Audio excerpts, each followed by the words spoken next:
సమాధి అనుభవం. సమాధిలో వారు మనుషులలా ఉండరు, మృదువుగానూ ఉండరు. వారి స్వరం ఉరుములాగా గంభీరంగా ఉంటుంది. వారి కళ్ళలో మన్రబుకా మాదిరుగా మాదిరుగా రబ్బుక్ మాదిరుగా మకుంత ఖూలు ఫీ హాజా రజాల్ ధైర్యం కనిపిస్తుంది. వారు మిమ్మల్ని ఇలా ప్రశ్నిస్తారు, మన్ రబ్బుకా, నీ ప్రభువు ఎవరు? ఈ ప్రశ్న సరళంగా అనిపించవచ్చు, కానీ దీనికి సమాధానం ఇవ్వడం అందరికీ అంత సులభం కాదు. ఈ ప్రపంచంలో మనం ఎన్నో విషయాలను గుర్తుంచుకున్నాము. డిగ్రీలు మరియు విద్య, వ్యాపారం మరియు లాభ నష్టాలు, పేరు, చిరునామా మరియు గుర్తింపు. కానీ మనం మన సృష్టికర్తను అంటే ప్రభువును నిజంగా గుర్తించామా?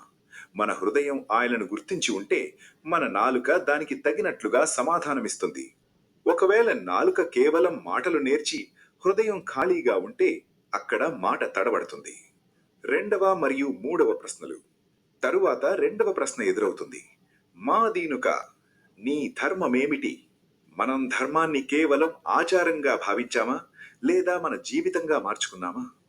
మన ప్రార్థన అంటే నమాజ్ కేవలం ఒక అలవాటా, లేక సృష్టికర్తతో ఒక సమావేశమా?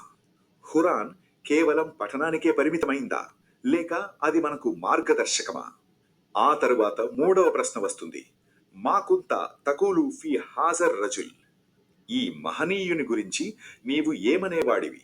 అంటే మనం ఆయనను నిజంగా ప్రేమించామా, లేక కేవలం పేరు మాత్రమే చెప్పుకున్నామా?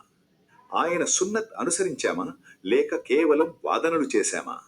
అంతిమ సత్యం. సమాధిలోని మొదటి రాత్రి అసలైన పరీక్ష.